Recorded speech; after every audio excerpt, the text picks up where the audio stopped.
First, you learn to count not in liters and kilograms. You count in the hours that separate you from the next sleep, from the next sip of water, from the next minute when the enemy Spitfires are not hanging over your head like persistent, all-knowing flies. Here, in Tunisia, on this scorched, devastated earth, war ceased to be a maneuver or a battle of wills. It became pure, cold arithmetic. And the numbers I crunched every night in my makeshift headquarters clearly told me we weren't just losing. We should have been dead 3 months ago. I am Hauptmann Johann Muller, 32 years old, former Polytechnic student, now a supply and transport officer attached to what remained of the 21st Panzer Division. I stared at my calculations, using my last worn-down pencil and a sheet of paper salvaged from an archive, its reverse side still bearing the faint imprint of some irrelevant pre-war bureaucratic nonsense. The formula was brutally simple. Need, fuel, ammunition, water, minus supply, what little miraculously broke through Malta and Bizerta, multiplied by attrition, machinery ruined by sand and heat. The result was always negative, deeply negative. I knew that in Berlin, in those cool, marble corridors, they portrayed us as heroes, the desert foxes accomplishing the impossible. They spoke of Geist, spirit. But spirit, I had long since discovered, was no substitute for octane ratings. Outside, 5 feet from my desk, was the sand. It wasn't merely grains. It was fine, corrosive, omnipresent sandpaper that infiltrated carburetors, scoured tires, clogged pores, and ruined everything it touched. In the silence of the night, when the artillery was quiet, the only sound was the grating of that sand. It was as if Africa itself was scratching its claws across the edge of our endurance. I was an engineer. I loved order, precision. Before the war, I could plan the movement of 1,000 tons of cargo over the Alps, hitting the schedule to the minute. Here, I was planning how to stretch our water reserves for 2 days so 500 men wouldn't succumb to dehydration, all while awaiting an order that would likely never arrive. Our generals, even Rommel, when he was here, were afforded the luxury of genius, of strategic risk. My risk was different. My risk was deciding who received the last jerrycan of petrol, the wounded, or the crew of the 88mm flak gun that might, just might, shoot down an enemy reconnaissance plane and buy us another silent hour. Victory, as depicted on the posters, smelled of glory and parades. My war smelled of diesel, stale sweat, and desperation. Above all, it smelled of a profound bitterness, the realization that all my expertise, my discipline, my German tenacity, was insignificant against the simple, dull, unideological, yet completely overwhelming volume of industrial output somewhere across the ocean. They say war is chaos. I learned to manage chaos. True war begins when you realize the enemy isn't seeking victory in a fair fight. He is simply burying you under such a tonnage of steel that you become a mathematical error scheduled for deletion. And I, Hauptmann Muller, was the man calculating the exact moment of our erasure. I ran a finger across the ledger. If the reported convoy failed to arrive tomorrow morning, 3 panzer platoons holding the southern flank would become immobile iron coffins within 48 hours. And I could do nothing about it but record the number. The midday heat was not merely high temperature. It was physical assault. The air shimmered, distorting the outlines of derelict equipment and distant hills. You constantly felt your brain slowly cooking inside your skull, and any water you drank seemed to evaporate instantly, never quite reaching your kidneys. I stepped out of the bunker for an inspection. Our small transport pool was sheltered in a rocky wadi, providing minimal protection from air attacks. It was a veritable collection of metal invalids. Opel Blitz trucks, rusty Mercedes that looked like they remembered the Great War, and a few captured British vehicles that ran on slightly better fuel. If we had fuel, that is. Captain, a hoarse voice greeted me. It was Feldwebelmeyer. Around 50, from Bavaria, he had run an automotive repair shop before the war. He was gold in this sandy hell. He could coax an engine back to life with little more than chewing gum and a prayer. But his face was currently smeared with grease and resentment. What is it, Meyer? What is it? We have a pile of hot, old junk, Captain. 12 blitzes are grounded. 6 have fuel pump issues. New diaphragms. I last saw those in Tripoli a year ago. The others need new bearings. The sand. Sand. Sand, and more sand. We greased them, Captain. We clean them. But this monster eats every moving part. Meyer spat into the sand. It was perhaps the only excess liquid we could afford to waste. And the tigers? Tiger number 322. Standing. Orders came to move it to Bizerta if it's operational. Is it? It is operational. Only, we don't have the fuel to get it there. We siphoned everything we could from our last reserve. Enough to drive, maybe until lunch. And then, stand there waiting for some hurricane to land and strip it for souvenirs. I nodded. The heavy, sluggish tiger was a symbol of our technical prowess, but here in Africa, it was also a symbol of our idiocy. Build a tank that consumes fuel like a small city, then send it to a desert where every can of fuel requires 3 more cans to deliver that first can. A logistical nightmare. Headquarters reported a major convoy, I said, attempting to sound optimistic. Tomorrow, the day after at the latest. Fuel, 88mm shells. New tires. Meyer looked at me the way one looks at a man who promised gold and delivered a handful of gravel. A convoy. God willing, Captain. But you've been talking about a convoy for 3 weeks. Meanwhile, I have to decide whose spark plugs to use. The ones for the trucks or the ones for the generator powering the radio. We operated under conditions of grinding, escalating deceit. Propaganda spoke of tenacity and inevitable victory. Reality spoke of the iron law of Africa. If you can't get the resources, you die of thirst, starvation, or enemy fire. Here, death by enemy fire was often considered the most merciful. I returned to the bunker to check communications. The radio, powered by Meyer's perpetually strained generator, crackled and hissed. Headquarters, Hauptmann Muller, 21st. This is Lieutenant Colonel Kerner speaking. Kerner. His voice was dry, official, sounding as if he were in Berlin, not a few hundred kilometers from the collapsing front line. Report, Captain. We await information on transport readiness. The General requires immediate preparation for reinforcing the South. We must repel their breakthrough. We must demonstrate that Rommel's genius. Lieutenant Colonel. I cut him off, striving to keep my voice level. I have seen the reports. Of the 3 companies you plan to send to the front, not one can be fully fueled for a journey of more than 100 kilometers. And that's without accounting for combat. I am not talking about losses in battle. I am talking about losses on the march due to a simple dry tank. A silence hung on the other end. That is unacceptable, Captain. Berlin demands action. Resources will arrive. The convoy is en route. You must have faith. I only have faith in physics, Lieutenant Colonel, I said, past caring about subordination.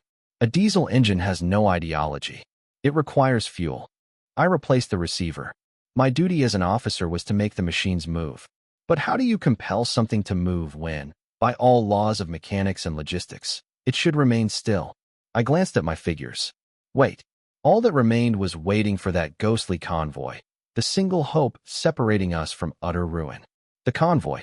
The word was uttered with such reverence, as if it were not a line of trucks, but the Holy Grail itself.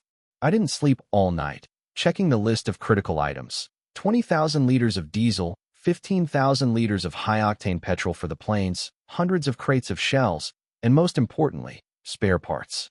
Not just any parts, but the specific, scarce components for the gearboxes that failed under the overload and the omnipresent sand. At dawn, through the heat haze, we saw the dust. A small cloud, but it grew, approaching from the direction of Bizerta. A joyous shout went up. Ours. I took my old Opel, one of the few still running, and drove to meet them. With me was Lieutenant Kramer, a young, fanatical man who still believed the propaganda and wore a clean uniform despite the conditions. He stared at the dust cloud with almost religious awe. You see, Captain, Kramer said excitedly, the Fuhrer won't abandon us. They sent us the best. We will break the backs of these Americans and British. God grant it, Lieutenant. I muttered, thinking that breaking backs required at least 5 full trainloads of ammunition, not one convoy which, judging by the dust, consisted of barely a dozen vehicles. As we got closer, hope began to dissipate. The convoy comprised 8 trucks, 2 light armored cars for escort, and a single tractor which, I noted, was towing a tanker. The tanker was there. We stopped. The convoy commander, Hauptmann Schneider, climbed out of his cab, wiping sweat. He looked exhausted and filthy, but wore a smile. The smile of a man who had completed an impossible mission. Hauptmann Muller, he saluted. Delivered. 48 hours of hell, but we broke through. I walked past him toward the tanker. This was my immediate concern. Fuel. I tapped the metal. A dull sound. Full. Diesel? I asked, struggling to suppress a rush of relief. No, Captain, Schneider said, a touch of pride in his voice. It's drinking water. Excellent quality. For the field hospital and the airfields. Refreshing, Captain. I felt the tension that had held me together for 3 days suddenly snap like an over-tightened string. I stared at him. Water? Schneider, we have some water. We have no petrol. We have no diesel. Half our equipment is immobilized. But Berlin ordered water delivered as a priority. Hygiene and combat readiness. I turned away to avoid screaming. This wasn't merely a mistake. This was systemic madness. They sent us water when our machines were grounded, because without the machines, we would die anyway, clean water or not. I began inspecting the trucks. The first truck, crates of rations. Canned goods I hadn't seen since 1938. Useful, but not critical. The second truck, field post. Sacks of letters and crates of uniforms. New, fine, heavy winter uniforms for the Eastern Front. Thick wool. In Tunisia, where temperatures soared past 40 degrees Celsius, they had sent us uniforms in which we would literally boil alive. The third truck was the one that finished me. It was packed to the brim. The labels read, critically important spare parts. I ordered the soldiers to open a crate. Inside, meticulously packed in straw, lay shiny, new, perfectly machined bearings and chassis components designed for early model Panthers. Panthers that had never reached Africa, or, if they had, were long since abandoned at the docks. I took one bearing in my hand. Heavy, cold, coated in factory grease.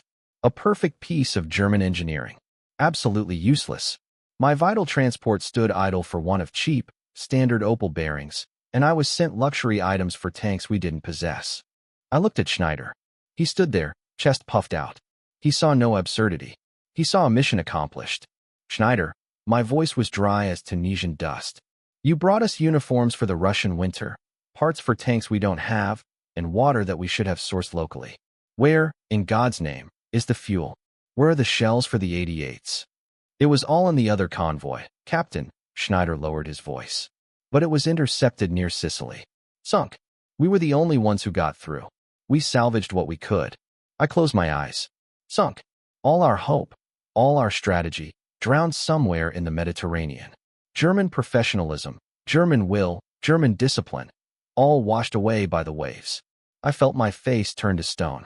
Lieutenant Kramer, standing next to me, looked like he had been struck. Ideology had collided with reality, and reality had won by a humiliating margin. Thank you, Schneider, I said. You can unload your water, and give your men some rest. Then I will order you to load up all this shit, and take it back to the port. If we can't fuel the trucks, at least the enemy won't get them. At that moment, I realized, this was not just defeat. It was farce.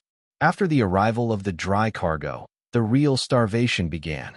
Everything was scarce, but fuel was critically so. Every can of petrol or diesel became a sacred object, and its expenditure, a matter of supreme strategic planning. I had to sign permissions daily for fuel distribution. Hauptmann Muller's signature on that scrap of paper was worth more than gold. I had become a sort of logistical judge. Captain, an agitated lieutenant from an artillery unit burst in. We need 200 liters. We must move the Pak 40 gun to Hill 311. The Americans are massing there. How many shells do you have? I asked. A full complement. But we need fire on target. You will receive 50 liters. That is enough to reach the position and fire exactly 20 rounds. After that, your gun will be immobile. Use every shot as if it were the last. If you miss, I will cut your next water ration. My job devolved into a zero-sum game. To give to one, I had to take from another. The bitterest struggle was over water and fuel for the ambulances. The medical units traditionally held priority, but even this sanctuary was threatened.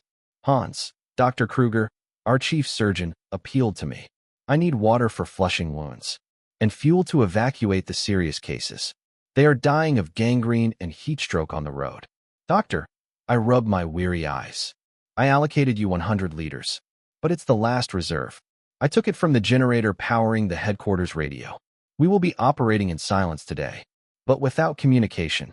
Do you understand we won't know when the general retreat is ordered? I understand, I replied coldly. But I prefer our men die from a shell than from blood poisoning in our own trucks. We choose the lesser evil. The dilemma was perpetual.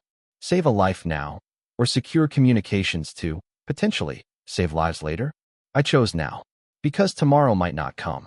One day, when the fuel was completely depleted, an order arrived from Army headquarters for requisition from local farmers in a small oasis village.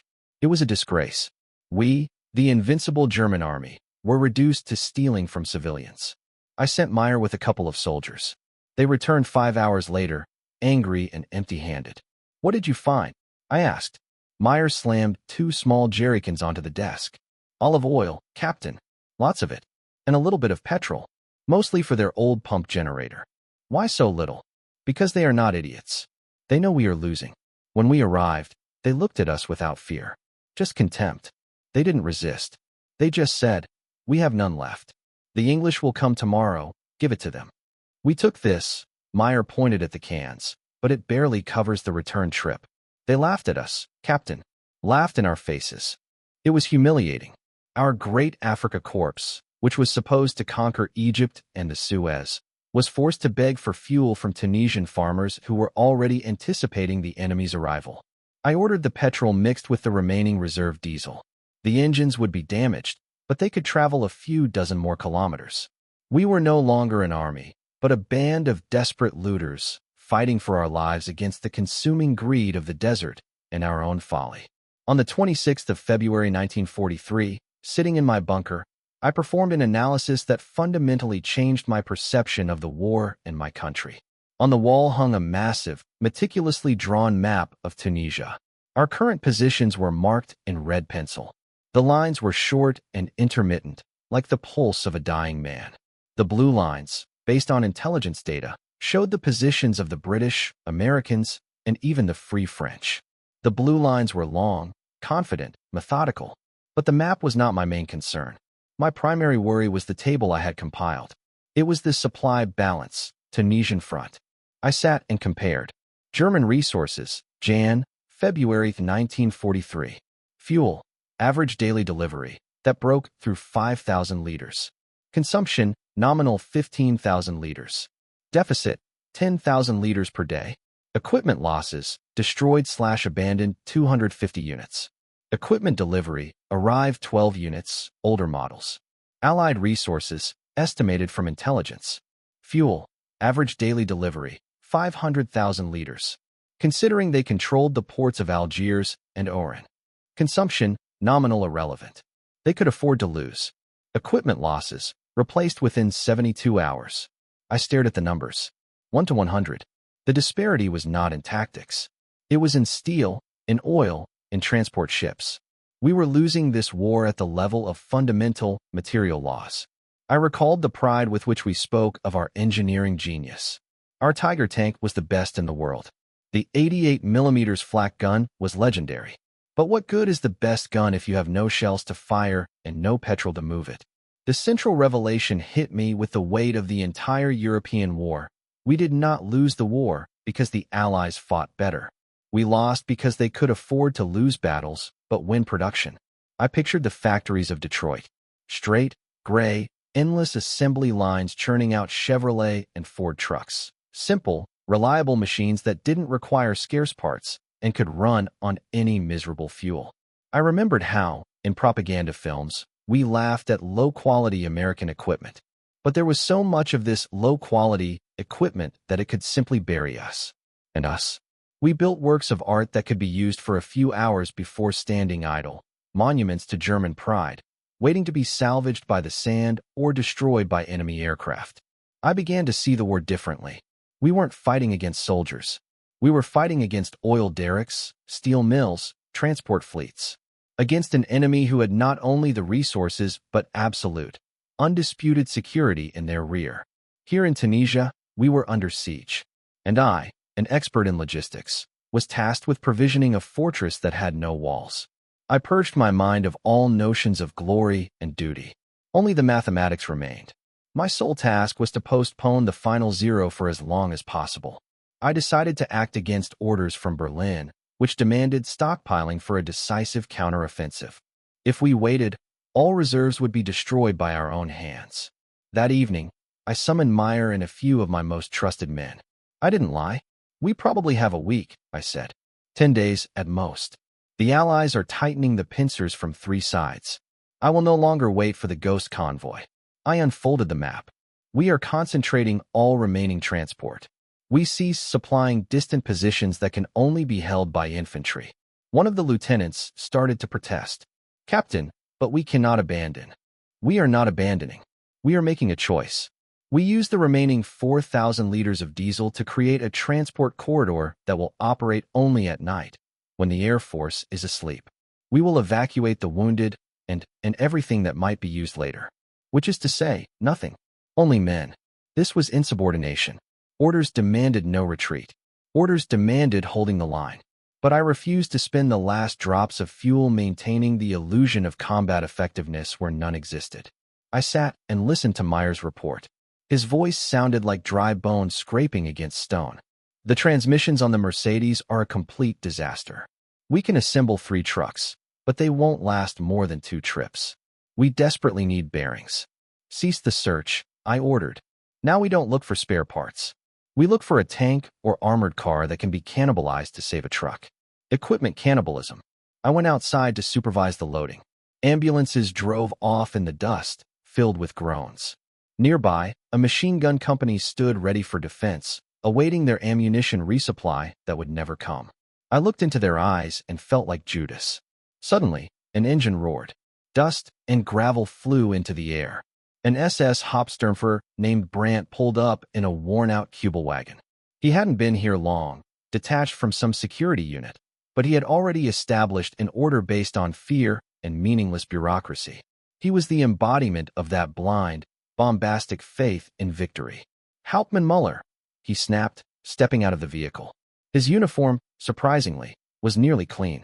I demand an allocation of 50 liters of high-octane petrol. Immediately. For what purpose, Hauptsturmführer? It is highly classified. I must deliver valuable documents to headquarters in Bizerta. This is the Führer's order. You have no right to detain me. I have no high-octane petrol, I said calmly. All the petrol I have is earmarked for artillery fire or the evacuation of the wounded. Brandt turned red. You dare refuse me? I will report your sabotage. You are undermining the will to fight. Hauptsturmführer. I stepped closer to him, lowering my voice. Your Kubelwagen can run on diesel mixed with impurities. But my last diesel is going to save the lives of 20 wounded men. If you cannot deliver your secret documents on foot, then perhaps they are not so important. Go to the hospital. They will give you water. His eyes burned with hatred, but he backed down. Ultimately, even the most fanatical SS officer understood that in this hole, his orders were worth less than a single can of petrol. He got into his vehicle and roared off, burning precious fuel. I watched him go. All their ideology, all their bravado, was shattered by one simple, humiliating fact. To fight, you must drive. And to drive, you need petrol. And we had none. By the end of the day, we had salvaged enough vehicles to move 100 men. I knew these men might be the last we could save. We were consuming our final chance, but at least we were doing it deliberately, saving human lives, rather than supporting a false strategy. Night fell, and with it, a ringing silence. No opposition in the sky, just the continuous, brazen roar of Allied bombers methodically dropping their payloads somewhere on the front line, knowing we couldn't retaliate. We were invisible, not because we were well hidden, but because we were too insignificant to waste shells on. The days of May 1943 in Tunisia arrived swiftly and mercilessly. The front crumbled like dried clay. The Americans and British tightened the pincers. Along the entire line, there was sporadic, chaotic fire, a sign of panic. Our headquarters finally relocated to a small, rocky bunker, originally intended as an ammunition depot. It was dark and damp, which was a relative blessing in the heat. On the 5th of May, a staff courier arrived on a battered Storch. I instantly knew what he carried. He looked like a ghost. His eyes were bloodshot from lack of sleep, and his hands trembled. Hauptmann Muller, he managed a strained salute. General von Arnim's order. Immediate execution. I took the envelope. On the heavy, official paper was a single word, Scorpion. Operation Scorpion. Destruction of all unevacuable equipment, all supplies, ammunition, and documentation. Nothing shall fall into enemy hands. Degree of destruction, maximal. It was what I had expected. It was both liberation and the highest degree of humiliation. I, the man who had dedicated his life to preserving and distributing resources, was ordered to become a vandal. Meyer, I called for the Feldwebel. He was sitting in a corner, cleaning his old carbine as if it were the only thing that mattered. The order has come. Scorpioned. Meyer raised his head. He didn't look surprised. Just old. Finally, he said quietly. I thought we'd rot here guarding rusty tankers. I ordered the preparation of the demolition plan. We had to be methodical in our destruction, just as we had been methodical in our discipline. We collected the remnants of diesel, kerosene, even Italian olive oil. We were going to create a firestorm. I personally took charge of the inventory and destruction of the last items considered valuable, the Royal Depot. This was a small, deep bunker where captured artifacts, maps, generals' personal effects, and, laughably, crates of propaganda films were stored. It was the legacy of our African triumph. When I entered, I saw rows of crates. Old maps showing Tripoli when it was still ours. Captured weapons destined for a collection in Berlin. And among it all, several hundred cases of expensive French wine. The general's private stores. We burned this first, I told the soldiers. Everything, down to the last bottle. We began carrying out the wine. I smashed several bottles against a rock with a hammer. The smell of expensive alcohol, mixed with the scent of gunpowder and sand, was sickening. It was senseless wealth that proved utterly useless. But the hardest part lay ahead. The machinery. The destruction began at twilight. We wanted the fire to be visible, but the demolitions to occur under cover of darkness. The trucks went first. Meyer and his men attached explosive charges to the engines and fuel tanks. The very trucks I had tried so hard to save were now being turned into scrap metal. Meyer, are you sure this will work? I asked as we approached the last row of opals. It will work, Captain. We didn't let them run for us, and we won't let them run for the enemy. The sound was deafening. Not the sound of artillery. This was a vicious, short, mechanical sound. Explosive flashes lit up the wadi. I felt neither anger nor sadness. Only emptiness. It was like burning one's own diaries or smashing a beloved tool so that it wouldn't fall into enemy hands. We reached the tank park. For Tigers and several Panzer IVs stood here. All had been written off due to transmission failure or lack of ammunition. They stood proudly, but immovably. Meyer approached Tiger number 322, the one that couldn't cover 100 kilometers. The Feldwebel gently patted the thick gun barrel. Sorry, old friend, he whispered. You deserved a better fate. We didn't blow them up. The explosives were too valuable. We doused them inside and out with the remnants of diesel and petrol mixed with olive oil. Meyer took a torch. He hesitated for a second. I nodded. He threw the torch. The fire ignited instantly. At first low, then, as the fuel and lubricant burned, the flames soared high. The spectacle was terrifying and mesmerizing. The camouflage burned off, then the paint, and the metal began to darken and deform. The heat was unbearable. It was like a funeral pyre for our African adventure. When the fire reached the tanks, there was a dull, prolonged thud. Smoke rose, black, oily columns climbing into the starless sky. This was the most humiliating moment of the entire campaign. We weren't surrendering them to the enemy. We were turning them into junk ourselves. We, the best engineers in Europe, were forced to destroy our own masterpieces because we couldn't provide them with the simplest necessity, fuel. Then came my turn. I had to destroy the last truck. It contained the unused spare parts from the convoy, the winter uniforms, the bearings for the non-existent Panthers. I ordered the soldiers to dump it all into a heap. I took another jerrycan, poured it over the useless clutter, and lit it. The fire was bright, but not as powerful as the tanks. It greedily consumed the wool uniforms that had never served their purpose. Plastic melted, paper burned. I stood and watched the fire. This was all that remained of my calculations, my efforts, my faith that order and discipline could overcome objective reality. In the morning, when we finished the final demolitions, fewer than 20 of us remained. We sat, exhausted, around a small puddle of water. Dust and soot covered us in a thick layer. On the horizon, a sound appeared. Not the roar of bombers, but the steady, methodical growl of diesel engines. The Allies. They approached not with an attack, but simply to close the circle. We were wreckage they had come to clear away. I saw the first jeep. American. It was clean, fast, and clearly not conserving petrol. Behind it followed a line of trucks, Dodges, and Chevrolets. Dozens of them. Then the armor.